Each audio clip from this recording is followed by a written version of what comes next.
Shalom, shalom, everybody. Welcome back to another episode of the Pulse of Israel. Today we have a special episode because I actually had to receive special permission to leave my IDF reserve duty for a few hours in order to come here and interview a very good friend of ours and mine personally here at the Pulse of Israel, Ken Abramowitz, founder and director of SaveTheWest.com. So Ken, shalom, welcome to Israel. Great to be here. It's always wonderful having you, always wonderful having your insight.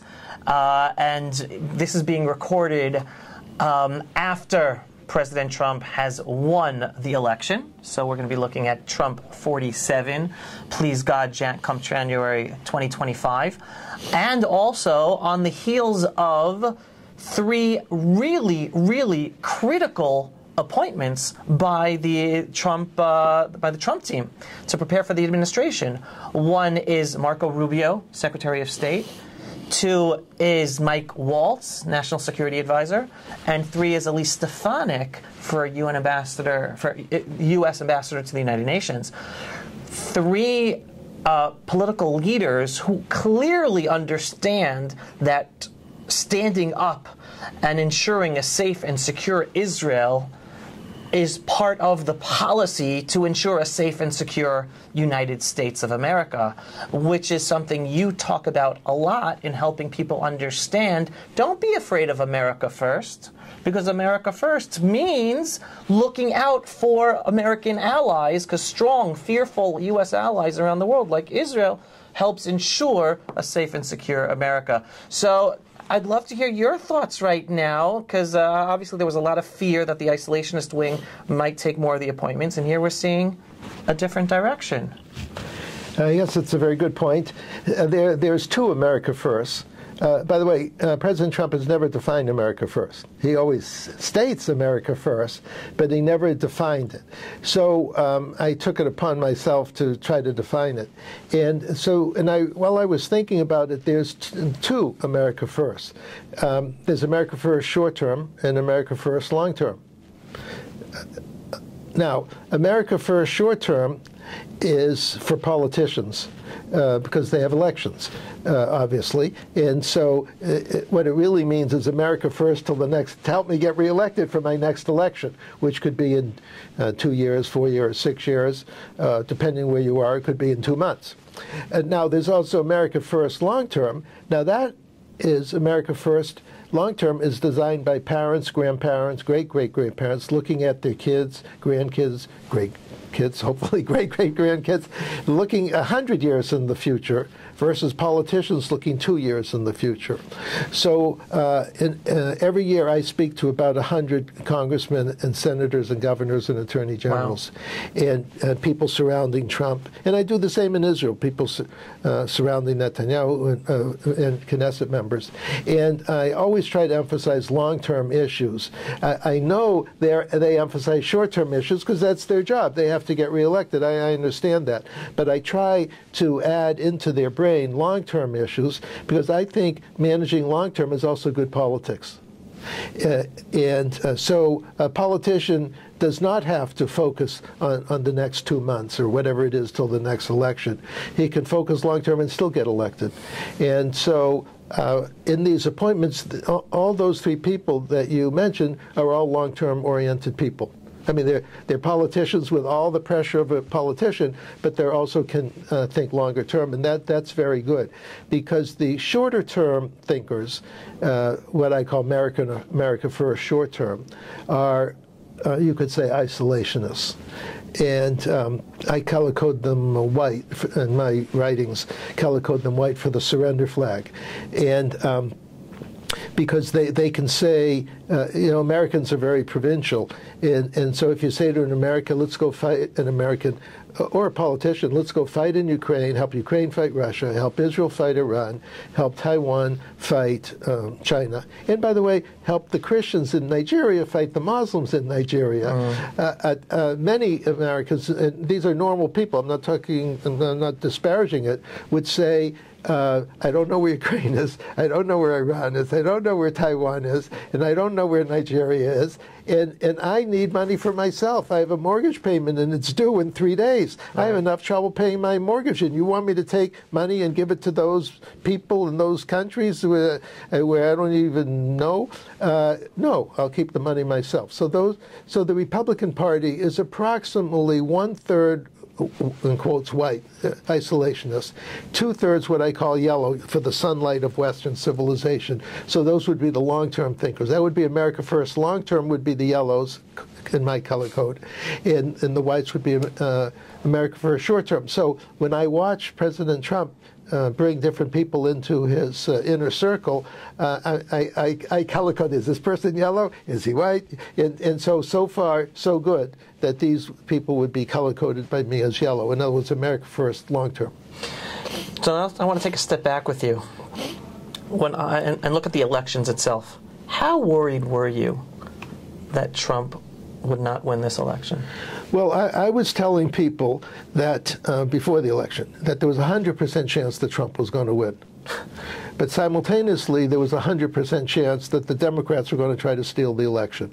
So think of it as two gigantic forces of nature coming together. Now,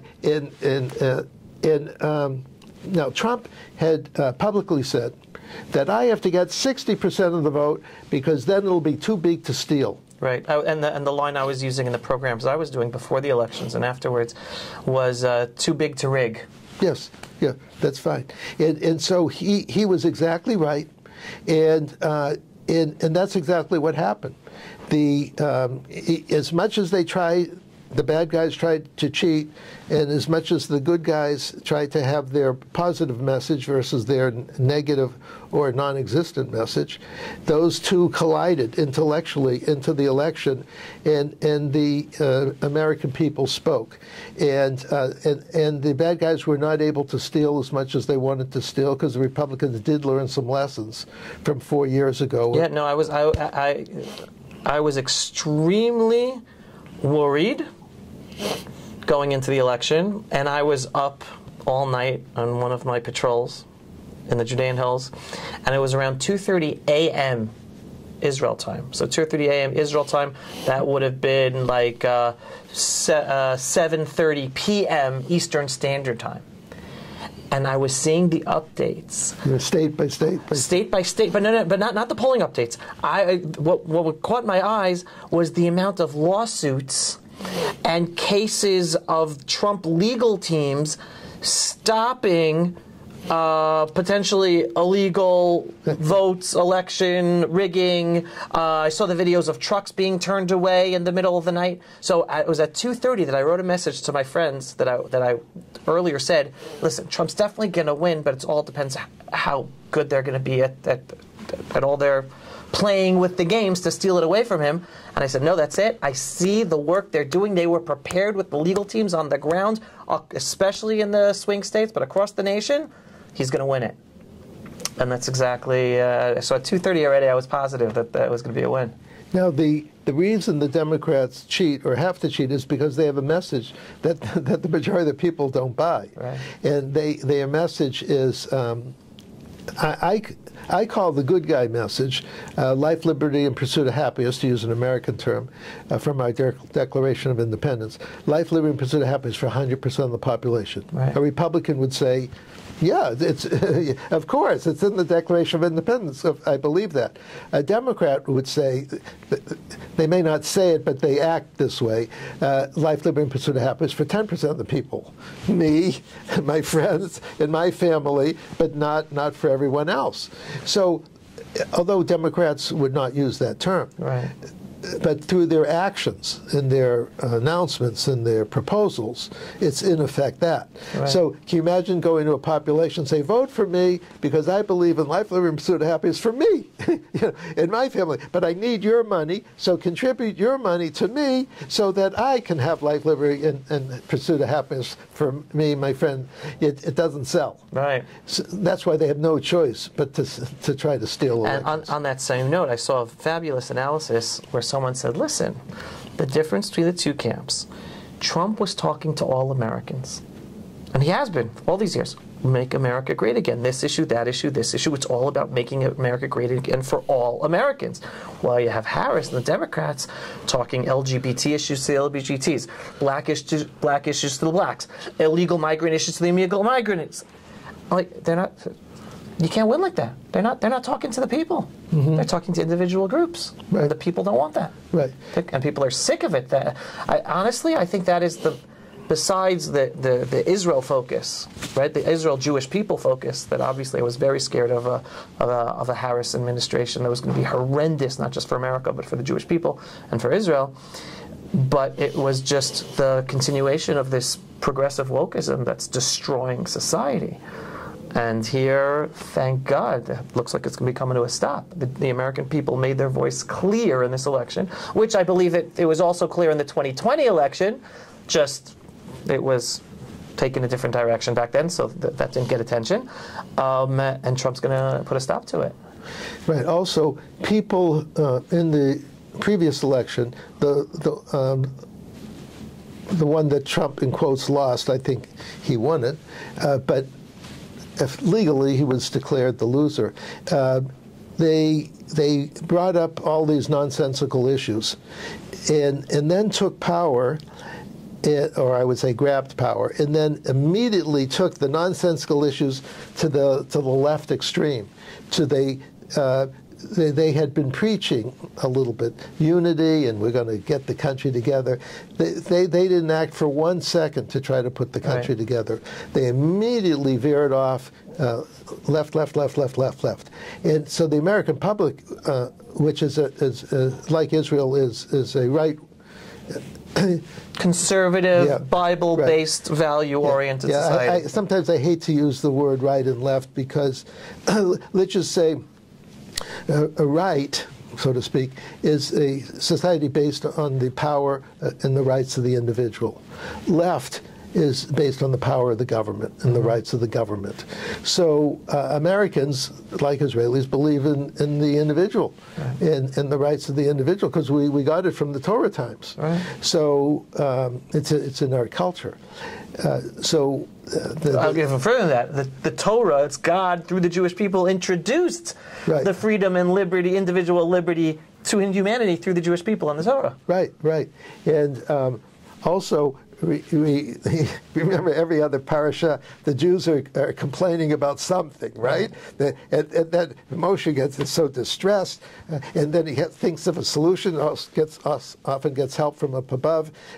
But in the olden days, in that period of time, 3,500 years, if some other king, some chief of staff comes, Mr. King, the people are starving, or they don't have enough water, or they're cold, or they're hot, he would say, call out the army, kill whoever's complaining. Whoever's complaining the most. And I'll kill you too. That's right. And then when they stop complaining, we'll go back to a normal life again.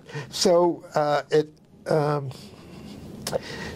So American society went through 4 years of this nonsense, and the nonsense got louder and louder and louder, and then Trump's criticisms got louder and louder. So the people had plenty of chance to see the reality of the nonsense, see Trump's vision for hope, and when it came to voting, as you know, in America, we used to have voting on one day, but now it depends on the state. But certain states, it can be 1 week, 2 weeks, 3 weeks, 4 weeks before, depending on the state. But the people showed up. Yeah. I have an expression that America, and I just wrote an article on this, we the people saved America. Yeah. And because there are many people who were in line to vote, not that I interviewed them.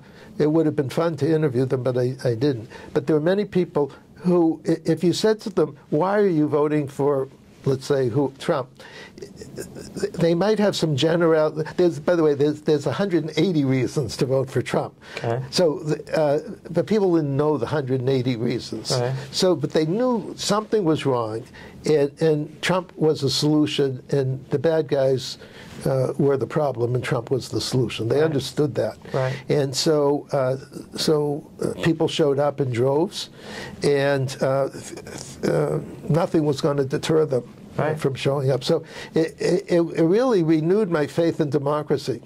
Because if it had gone the other way, if they had stolen the election for the second time, it would have been the end of elections in America. They would have made sure that there would be never a fair election again in America. Yeah, so America was this far from ending the democratic experience. Yeah, I really believe that. I was hearing that as well, and I think after the election results were in for this election, all of a sudden the statistics and the numbers were being put out comparing this election to the election in 2020. And the major two pieces of information come out of it. First of all, again, I don't remember exactly the numbers. For the elections before 2020, the amount of total votes were around 130 million, something like that. Then all of a sudden in 2020, the number jumped like around 20 million. And then in 2024, it went back down. So where those 20 million votes come from in 2020, it doesn't jive at all. And here we still had a record turnout in 2024. So you're trying to say that 20 million people didn't come out and vote this time? What, it wasn't even a more important vote in 2024 to bring everyone out than 2020? So that's the first big sign that there was some dirty work done in 2020. That's sign number one. Sign number two that's come out is when you look at the map of states, red versus blue, that actually voted Trump or Harris, all of the states that do not require voter ID, guess who won those states? Right. Harris. Right. All the other states, mostly every single other state that has voter ID requirement, went to Trump. So again, a sign that, maybe there's a problem here. Maybe if voter ID, and again, I love saying this, to enter the Democratic Party convention, you needed a voter ID. Sorry, you needed an ID, right? In order to be go into the halls, to be accepted to the Democratic Party convention. But to vote, no. You don't need any ID. We don't have to prove who you are to vote. But if they would try, those states, to actually follow logic and require ID, I'm sure we would see things differently in some of those states as well. And what's interesting is I'm hearing a lot of feedback from people who live in California. Seeing the map of California broken up by counties, the majority of California is all red. And for Californians who have been under this very socialist democratic leadership for years, like destroying California in so many ways, agriculturally, water, educationally, and many Californians are running away and leaving California, but for them to see this map and see the majority is red, they're like, oh my God, we have a chance. We can actually change California, and I believe one of those changes would be if they're able to change the voter ID law. But I want to take a step back and go back to Israel for a second, because I want more people to understand from you, because again, you're the first person who really spoke about this and speaks about this and educates elected officials in Israel and America. Why strong support for Israel is part of America First long term? Well, there's a lot of issues involved in that. First, let me give you a 2-minute historical lesson. Israel, Jews, began, in my mind, officially began Western civilization with Abraham roughly 3,800 years ago. And it took a 500-year process between Abraham, Avinu, and Moshe Rabbeinu. That 500-year process, it takes us 1 year to read it, but it took them 500 years to go through it. And that 500-year period created the rule of law. The Ten Commandments is the most famous, of course, or the summary of it, but altogether was 613 commandments. They took place, as they said, over 500 years. So with that foundation, not only the rule of law, but also the courts. Someone has to enforce the rule of law, and created Western civilization. Then about 2,000 years ago, one of our Jewish friends, Jesus, broadened Judaism to the masses. It's called Christianity. We would say he watered it down. I wasn't trying to make a pun, but all you had to do was jump into some water and jump out, and you were baptized, and you became a Christian. Right. And again, to help people understand and not be offended, watered it down, meaning from the 613 commandments we as Jews have to do, the Christianity that came from Jesus was, and basically you don't have to do those commandments. So that's the watering down you're referring to. Although the Christians would agree with the Ten Commandments, which is the summary of the 613. Right. So they, but they jettison most of the other of the 613. But our common core is the same. Right. And they took Christianity in a different direction. Unfortunately, they demonized Judaism as a marketing tool.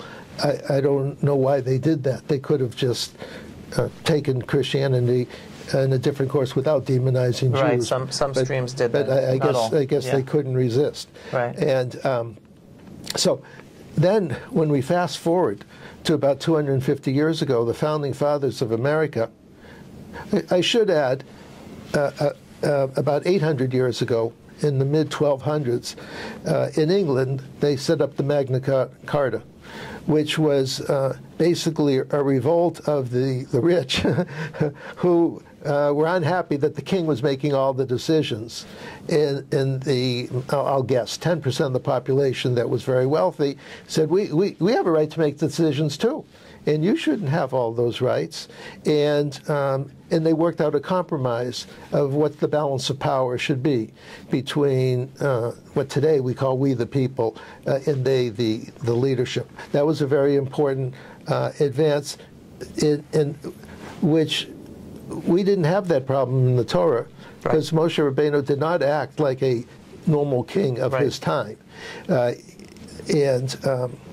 So then, about 250 years ago, our founding fathers set up the Constitution and Bill of Rights, our Declaration of Independence, which launched America. Now, our founding fathers were, we would call them evangelicals today. In other words, they appreciated and understood and read what they called the Old Testament, we call the Torah, and the New Testament. And they built the Constitution and Bill of Rights on the backbone of the Torah. Right. And so the 500 years of effort that it took us, or our ancestors, to create the Torah became the basis for the foundation for the Constitution Bill of Rights. Right, and I like to say that a key component of the Bill of Rights, the Declaration of Independence, is the inalienable rights that come from God. Meaning America is built on the fact that everyone has inalienable rights because all of those rights come from God. We can't have any human or human institution take those rights away from us. That's right, and which were famously described as life, liberty, and pursuit of happiness. Right. And they didn't say the term for 100% of the people, but it was obvious they were talking about for everybody. And even if in the beginning they didn't really practice it. I was going to say that the reason they didn't say for 100% of the people is because at that time we had slavery. Right. And so the slaves did not have equal rights. Right. And so they avoided it by just saying life, liberty, and pursuit of happiness, and but without having like an asterisk, except for people we designated as slaves. But anyways, we got over that. We fought a war over it. And a lot of northern whites died to free the slaves. You know, people forget that. I recollect from history books about 700,000 people died. And remember, our population was much smaller at that time. So that's a huge amount of people died.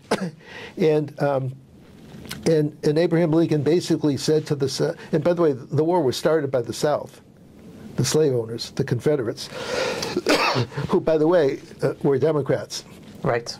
So the Democrat they cleverly changed their name from Confederates to Democrats, but they started they started the Civil War, and they started the Civil War #2. We just spent 4 years going through a civil war, but fortunately we didn't kill each other. Right. But we went through, I would call it a cultural civil war. Right.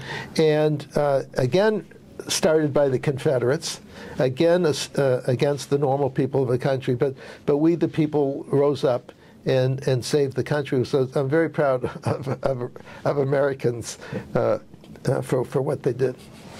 Oh, and then going into explaining Israel as the importance of America standing up for Israel, for America first. Well, just to finish what we just spoke about, Judaism is the foundation of Christianity. So if Judaism, not that it can be, but pretend, could be swept aside, Christianity will fall. Right. There'd be no if Iran had its way and could kill all the Jews, all the Christians will be dead within 100 years. Right. So, by the way, we're watching it in Europe.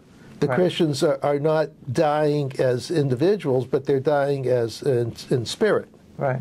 And they no longer are protecting themselves. Right.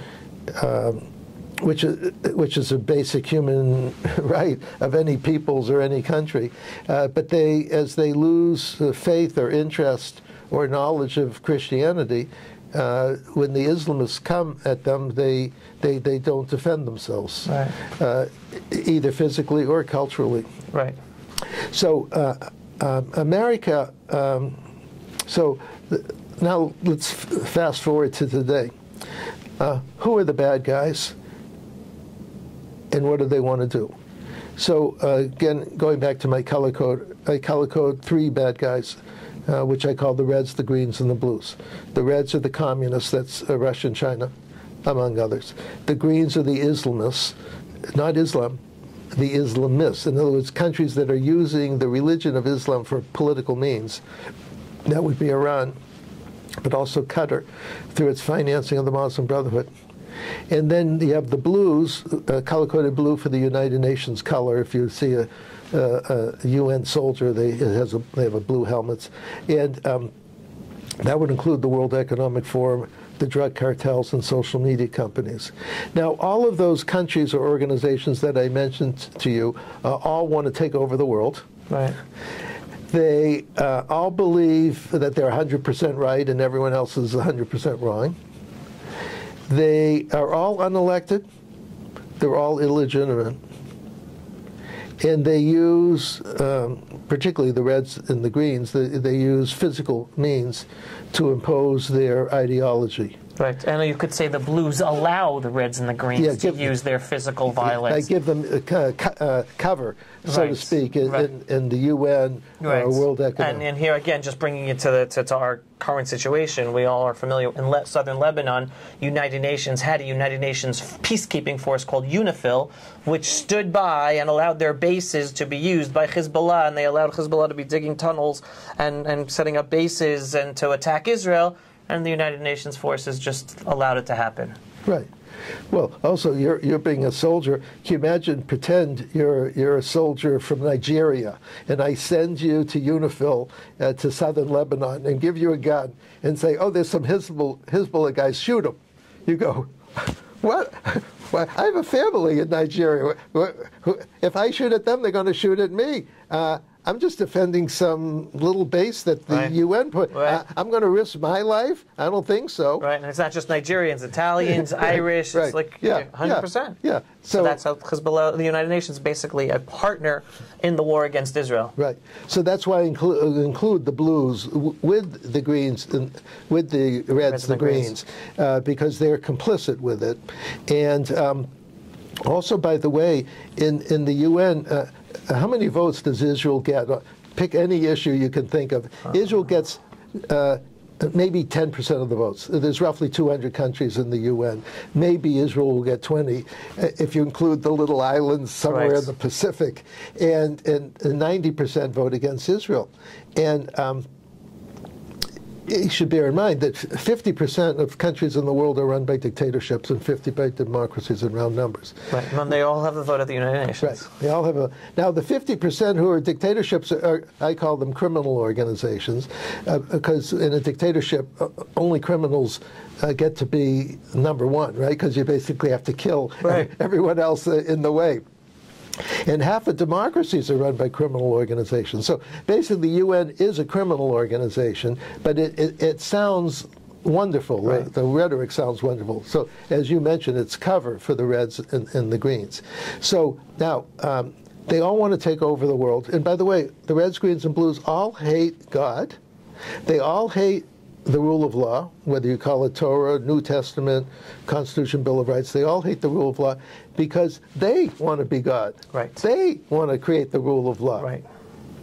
Now, if you could pretend that you're God and pretend you're a criminal, so you say, oh, get rid of God, I'm going to call myself God, and I'm going to rewrite the 10 Commandments. You can change one word in each of the 10 Commandments and convert yourself from good to evil. So I'll give you an example, just with the word not. So thou shalt not kill.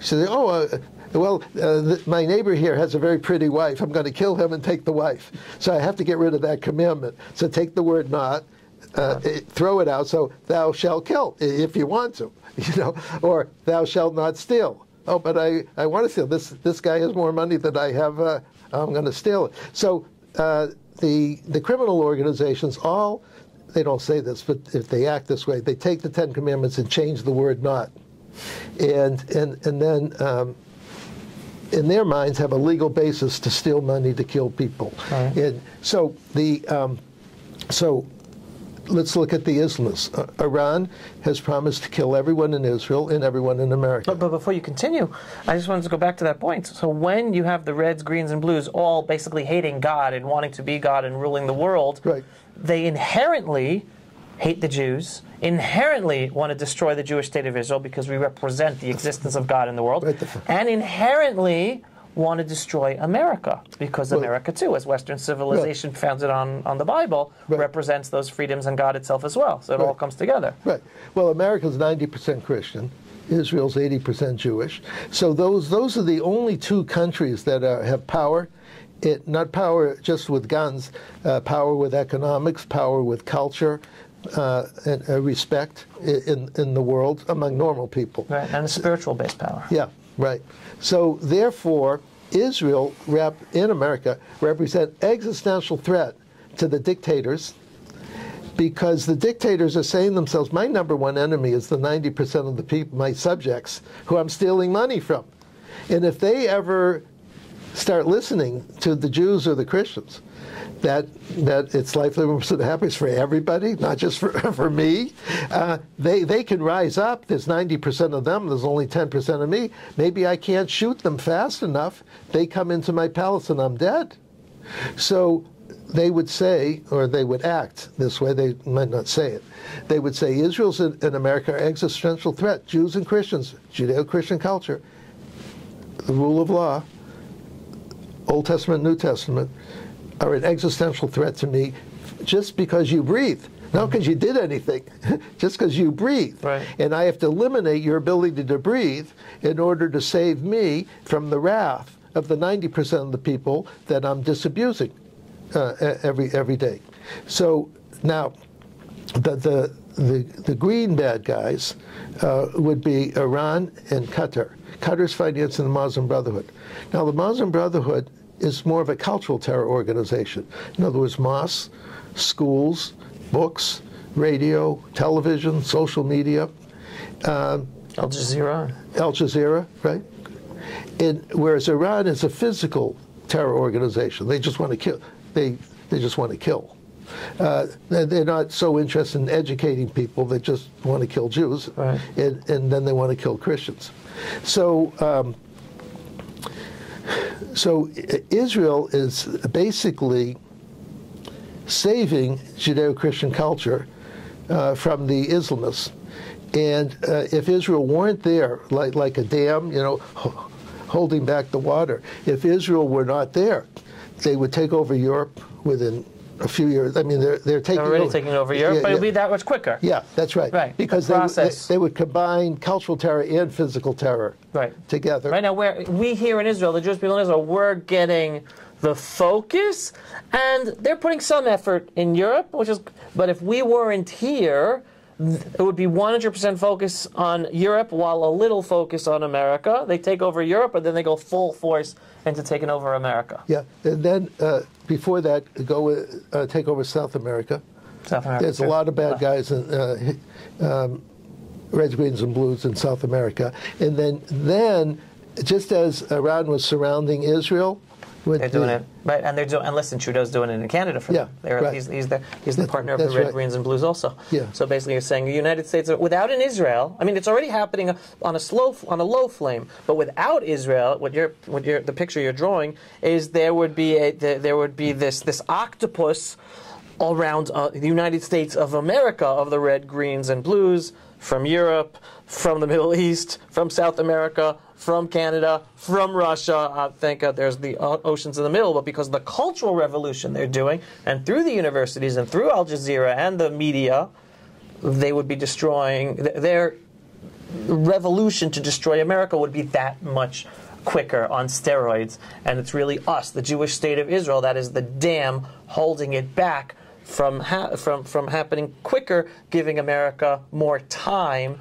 to organize and be able to defend itself and save itself. That's very good analysis. And next time I come back, I'll interview you. You do the analysis. And now, but the games that Iran played on Israel, namely surrounding Israel from all sides, is the same game they're playing with America, surrounding America on all sides. Just Americans don't see it. Right. Israel being, it's right in your face. And October 7th, of course, traumatized, showed you how real the threat was. Because many people didn't even understand the threat on October 6th in Israel. Humans being humans, they only understand the threat when it's right in their face. Right. We saw that in America on Pearl Harbor. We saw that on 9/11. Of course, now everyone's forgotten Pearl Harbor. Everyone's forgotten 9/11.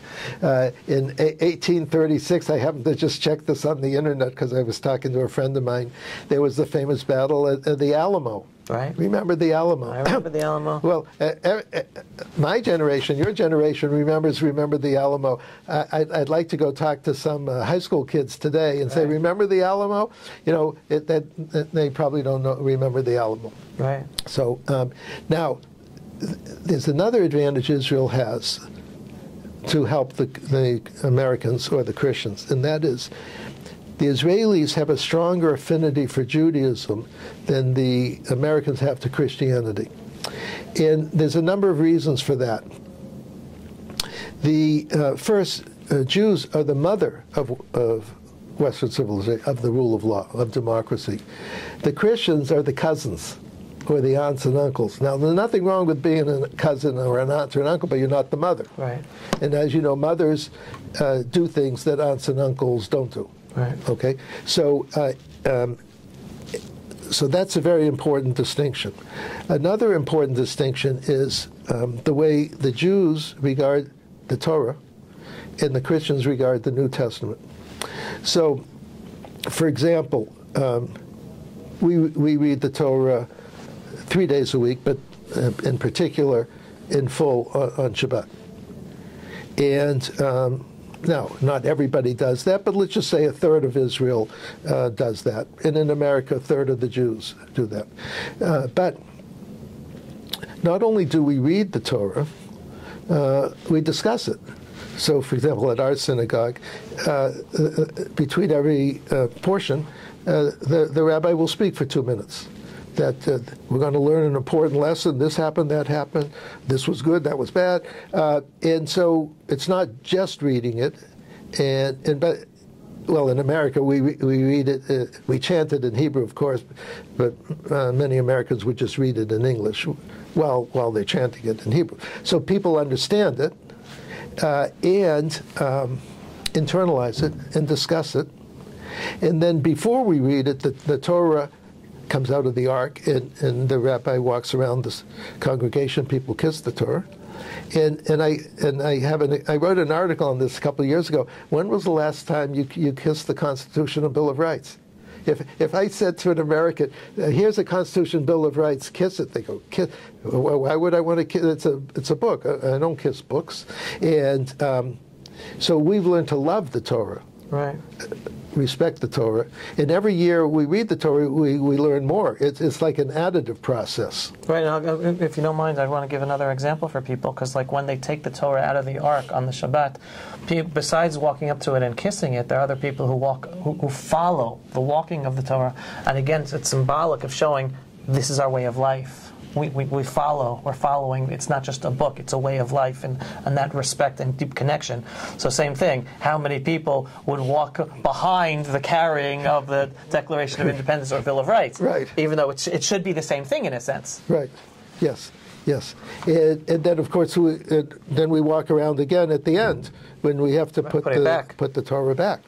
And then in between the different readings of the Torah, the rabbi will put the cover on top, as if it's a human that doesn't have clothes, and we have to cover it. Okay, right. So the respect that we give the Torah is massive. Right. The respect that we give the Constitution is like this. Right. I would argue it should be massive too. And it's right. Correct. Because the Constitution was written by man. No one's saying it was written by Hashem. Right. But it still embodied the wisdom of the Torah. Right. So it should be regarded with this type of respect, and it's not. That's very It should be taught in the schools. All the schools doesn't. It's not even taught in schools anymore. Right. At all. Right. So. They used to be civics. Yeah. Right. So the point I'm getting to is Judaism in Israel and in America is doing a better job teaching and reminding people of tradition, and why we should respect. It's not just because respect the Ten Commandments, or I'm going to strangle you. It's wisdom. It's common sense. So it's like, oh yeah, that makes sense. Right. And also look at the way we celebrate holidays. So when you have a Jewish holiday, it's treated with also huge respect of whether you can work or not work, going to synagogue, reading special parasha that was taken from some other portion that pertains to that holiday, so that you see the importance of that holiday in conjunction with other important holidays. In the olden days, of course, there were sacrifices, and we don't do that anymore. We just do the prayers. But we don't forget our holidays. Now, when you look at the American holidays, every year we forget them more and more. And Vice President Harris famously said during this was maybe 2 or 3 years ago, during Memorial Day. In America, when we have a holidays, we purposely place the holiday on a Friday or a Monday so people have a 3-day weekend. In the Torah, you don't move a holiday to make it convenient to you, so you have a weekend off. So Memorial Week is 3 days. So she said everyone should have a good time shopping. Right. That's what most Americans today, if you ask them what Memorial Day weekend would be, that's what they say. It's shopping weekend. They have no clue what the word memorial is connected to actually remembering all those who sacrificed their lives to ensure that there could be a free America today. Right. It's so sad. Whereas they come here for Yom HaAtzmaut or Yom HaZikaron, or Memorial Day and Independence Day. Then the country stops right. For 2 minutes or so, no matter what you're doing. That's very powerful stuff. Right. So, and I'd like to believe that, please God, as we become stronger and more secure and less threatened by our enemies, that in 250 years there still will be that strong sense of a true Memorial Day on Israeli Memorial Day and Independence Day. And we have the receipts, the proof to show that it will still be. Why? We're celebrating holidays from thousands of years ago with the same intensity and belief. Pesach, Shavuot, Sukkot. It happened thousands of years ago, and we're still celebrating those holidays today, thousands of years later. So I'm confident that hundreds and thousands of years, Jews still will have a deep sense of understanding and appreciation for the loss of those who risked their lives for the establishment and the continuation of the Jewish state of Israel on Memorial Day, and the excitement for an Independence Day. It's just that we have the proof. We're living proof, our lives. Also, can you imagine, pretend a future prime minister stands up and says, oh, it's Yom HaZikaron, it's a wonderful time to go shopping. Right. You know, there's sales all over the place. It won't happen. Won't happen here. Right? That's you know that the country would be finished at that point. And so Israel is really setting an example of how people can retain their past, learn from their past, and then progress into the future. And so Israel's a model. I wish America could do some of the things that, in a cultural sense, could do some of the things that Israel's doing. Right. Well, that's fascinating. So I want to come to you, devil's advocate for a second, okay? Because again, we're just going through explaining for everyone to better understand why everyone should be happy that the Trump administration is making appointments, and hopefully it's showing that it's going to follow policies where it understands that standing up strongly for a strong and secure and feared Israel is what's necessary to have a strong, secure, and feared America, to also be prosperous, safe, secure, and a prosperous America for Americans. But then someone might come to you and say, Ken, sounds fascinating. You almost convinced me, but you have one problem. The United States of America existed for a very long time before the Jewish state of Israel came to exist in 1948. So you sound very convincing, but I still don't want to put all of the U.S. funding to go towards ensuring a safe, secure, and feared Israel. Even if it will help America, America will survive without an Israel again today, just like we did before Israel was established in 1948. What would your response be to that claim? Well, over the past 100 years, the power of the Reds, the Greens, and the Blues have grown tremendously.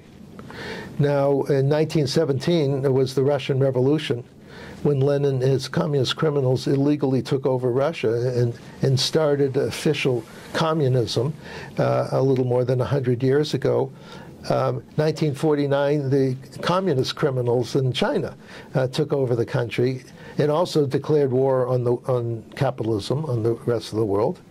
In 1979, Iran, the criminals running Iran, took over with an illegal coup against the Shah, and they promptly declared war on the West, in other words, Jews, Christians, and they would include Hindus too. And then the Blues, the global organizations, have moved their allegiance from America to China, because China's a bigger market. And if you're selling something, the Chinese market is 4 times bigger than America, or 2 times bigger than America, but it's also underpenetrated. So many products that are common to us are not so common in China. So there's good growth opportunities in China. So the Reds, the Greens, and the Blues have grown in power tremendously, and we haven't confronted them enough. And so that's why I say the balance of power is not what it was 100 years ago. Abraham Lincoln did not spend any time thinking about communist China, communist Russia, Cuba, Venezuela down below. Even though there was Islam and Islamists then, it wasn't it was before oil, so there was very little power in the Islamist right, world. And before Pakistan has nuclear weapons, Iran wants nuclear weapons. If Iran gets nuclear weapons, which they won't, but if they do, everyone else is going to want nuclear Thankfully, we can say now with the Trump administration and the appointment National Security Advisor who understands that that Iran can never have nuclear weapons, and with the Marco Rubio, hopefully, please God, soon we're going to see an end to the nuclear weapons in Iran. Just throwing that in there. Yes. That's right. So I would say the situation is much more precarious now than it was then. Now, by the way, in 1823, no one remembers this, but I spent a little time working on this because I wrote an article on this. There was a Monroe Doctrine. President Monroe said that America has to protect itself from Latin America because our enemies in those days, the British and others, Spanish, were invading Latin America, and that could pose a challenge to America. So there was a realization in 1823 that we have to do a better job protecting America from the South. But because we had big oceans, no one spent a lot of time thinking about who's on the other side of the ocean in the days before there were airplanes. Right. But the world's now much smaller, so to speak, than it was then. Right. No, I'm glad I asked that question, because your answer is a very, very important answer for people to hear. All right, well, listen, Ken, it is always a pleasure hearing your insights. Final words of encouragement, inspiration, analysis to leave everyone with today, and to where we are as a people, as Americans, as Jews here in Israel. Let's just spend 1 minute looking at Israel on October 6th and America on November 4th.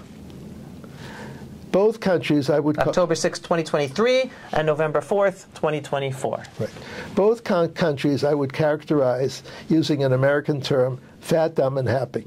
And oblivious, basically. Yes. And everyone's worried about themselves, and it's human nature that people... I have my job, I have my family, I have my kids, grandkids, whatever. Bills to pay. I have a house. I want another house. I have to fix the kitchen. I want to go to the theater. Nothing wrong. That's what normal people want to do. But if you say to them, but are you afraid, using American term, of the big bad wolf? Are you afraid? Oh, no, we're so strong. We do not have to worry about that. Okay, so October 7th, that illusion disappeared. On November 4th, we were this far away from losing our democracy. We were about to be taken over by the Reds, the Greens, and the Blues through the Democrat Party, which was basically working for our foreign enemies. We were saved on November 5th, and Israel was actually saved on October 7th. Right. It's a hard thing for people to think about, because it was such a tragedy, such a loss of life, and we're still suffering with the hostages inside Gaza today, 101 of them. But what you're saying is really important. That's the message I give as well. And who saved Israel on October 7th? It was not the government. It was not the IDF. It's what, using an American term, we the people. It was we the people, right? And who saved America on November 5th? We the people. We the people. Right, and he's referring to the we the people, the Israelis, who ran down their gun, no uniform, no orders, and just stopped Hamas despite... That's right, the odds. Despite the odds, and despite the personal risk. The personal risk, and the fact that the government and the army were nowhere to be found. Right. So, having saved Israel, not me, but as we the people of Israel saved Israel, and we the people of America saved America, now we've reset the base. Now there's nothing to stop Israel from being successful again in all different parameters, economic, military, cultural, and there's nothing to stop America from resurging itself and renewing our values and celebrating our holidays like we should be celebrating our holidays, and teaching our kids like we should be teaching our kids. So I'm very optimistic about the future, having gone through the trauma that we just discussed. I now look for very good things to come out of Israel and America, or using religious terms, Jews and Christians, because we should be working together, because we together created Judeo-Christian culture and society and freedoms and democracy and success, and we'll both succeed together or fail together, but now we're prepared to succeed together. Right. Ken Abramowitz, SaveTheWest.com. If you're not yet checking up and following up on Ken's work, go to SaveTheWest.com. Subscribe to his work as well. Very important. And you can see how the messaging, which again is a belief-based understanding of everything we're going through, with a fabulous analysis, fits perfectly with the messages you get from here at PulseOfIsrael.com. So Ken, thank you so much. It's a pleasure, as always, to be with you. Always, always a pleasure. If you are not yet a subscriber to the Pulse of Israel, and you just enjoyed this Ken Abramowitz interview, and there have been other interviews with Ken Abramowitz and other interviews and other daily programming, again with the belief-based, politically incorrect, inspiring truth about Israel, the Jewish people, and the freedom-loving world, go to PulseOfIsrael.com and click to subscribe. And yes, we are a donor-based operation. It's thanks to your donations, because we're heavily censored, heavily shadow banned across social media, on the internet. So it's thanks to all of our donors that we're able to do this work and get our videos seen, and we want our videos seen by more people. So the more donors, the more donations conversations we have, the more we're able to impact and reach more people and get people inspired with the truth and understanding of the greater process in these redemptive times that we are living in. So be positive. Strengthen your belief in the one above. We're living in unbelievable times. So shalom, everyone, and thanks for watching. Pulse of Israel, frontline videos from the Holy Land. Support our work by donating today.